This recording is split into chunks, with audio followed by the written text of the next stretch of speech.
Contract ఉద్యోగుల regularisation రాజ్యాంగ విరుద్ధమని జీవో 16 హైకోర్టు కొట్టివేసింది. ఈ జీవో ద్వారా రాష్ట్ర ప్రభుత్వం వేలాది మందిని రెగ్యులరైజ్ చేసింది. విద్యా వైద్య శాఖల్లోనే ఎక్కువ మంది కాంట్రాక్ట్ ఉద్యోగులను ప్రభుత్వం రెగ్యులరైజ్ చేసింది. హైకోర్టు ఆర్డర్స్ తో రెగ్యులరైజ్ అయిన ఉద్యోగుల్లో ప్రస్తుతం ఆందోళన నెలకొంది.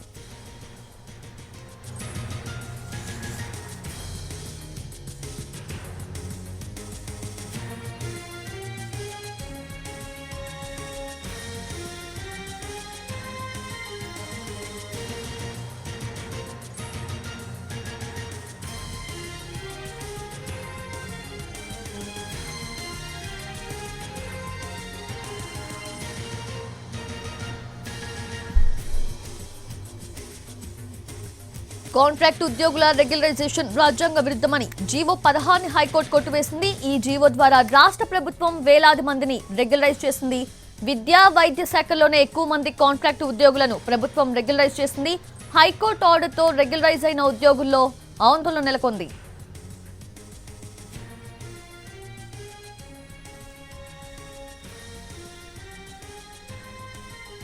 పూర్తి అప్డేట్స్ తెలుసుకుందాము. మా ప్రతినిధి మహేష్ సిద్ధంగా ఉన్నారు.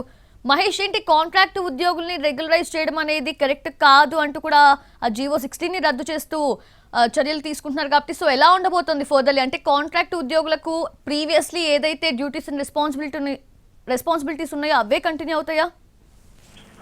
సౌజన్య, ఈ రోజు హైకోర్టు కీలకమైనటువంటి తీర్పు ఇచ్చింది. ఏదైతే జీవో 16 గత ప్రభుత్వం 2016 ఫిబ్రవరి 26వ తేదీన ఒక జీవోని తీసుకురావడం జరిగింది. అయితే ఈ జీవో ప్రకారం ఎవరైతే రెగ్యులర్ అంటే కాంట్రాక్ట్ ఉద్యోగులు ఉన్నారో వాళ్ళందరినీ కూడా రెగ్యులరైజ్ చేయొచ్చు అని చెప్పేసి ఆ జీవో యొక్క సారాంశం.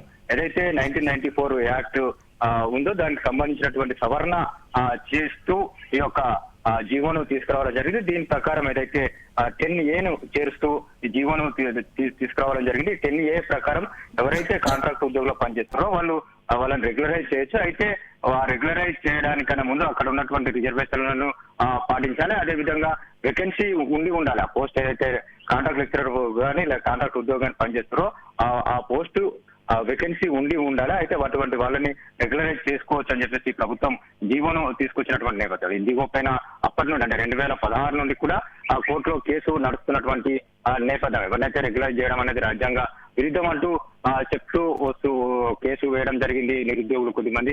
సో ఇది ఒక వైపున కేసు నడుస్తున్నటువంటి సందర్భంలో మరోవైపు రెగ్యులరైజ్ చేసేందుకు కూడా ఏర్పాట్లు ప్రభుత్వం చేసుకోవడం జరిగింది. అయితే హైకోర్టు మధ్యంతర ఉత్తర్వులు కొద్దిగా ప్రభుత్వానికి సానుకూలంగా ఇవ్వడంతో రాష్ట్ర ప్రభుత్వం గతంలో అంటే 2022-23లో ఉద్యోగులను రెగ్యులరైజ్ చేసేందుకు కొరకు ముందుకు రావడం జరిగింది. దాదాపుగా 11,000 మందిని కాంట్రాక్ట్ ఉద్యోగులు ఉన్న వాళ్ళని రెగ్యులరైజ్ చేయాలని చెప్పేసి ప్రభుత్వం నిర్ణయించింది. ఇందులో ఎక్కువగా విద్యా వైద్య శాఖలకు సంబంధించినటువంటి ఉద్యోగులే ఎక్కువగా ఉన్నారు. కాంట్రాక్ట్ జూనియర్ లెక్చర్లే దాదాపుగా 3,000 మంది ఉన్నారు. గత ఎన్నికలకు ముందు వీళ్ళందరినీ కూడా రెగ్యులరైజ్ చేస్తూ ప్రభుత్వం ఉత్తర్వులు జారీ చేయడం జరిగింది. వారికి అపాయింట్మెంట్ ఆర్డర్స్ కూడా ఇచ్చినటువంటి నేపథ్యం. వాళ్ళు చాలా మంది కూడా ఇప్పుడు ప్రస్తుతం రెగ్యులరైజ్ అయ్యి ఉద్యోగాలు చేస్తున్నటువంటి పరిస్థితి. అయితే ఈ రోజు హైకోర్టు ఇచ్చినటువంటి తీర్పు ప్రకారం ఏదైతే సెక్షన్ 10A ఉందో 1994 యాక్ట్లో అది అన్కాన్స్టిట్యూషనల్ అని చెప్పేసి ఈరోజు హైకోర్టు తీర్పు ఇవ్వడం జరిగింది. దీంతో ఏదైతే రెగ్యులరైజ్ చేయడం జరిగిందో వారందరి యొక్క పరిస్థితి ఏందనే దానిపైన చర్చ జరుగుతుంది. అయితే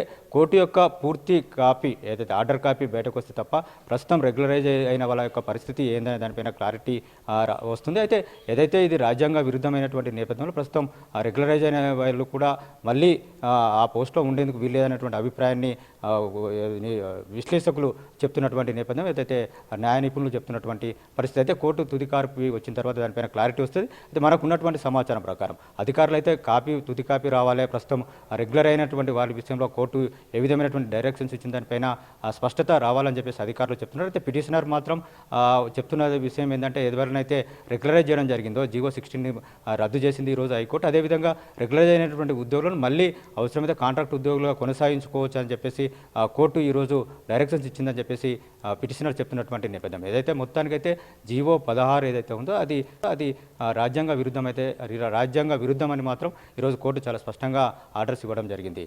సౌజన్య.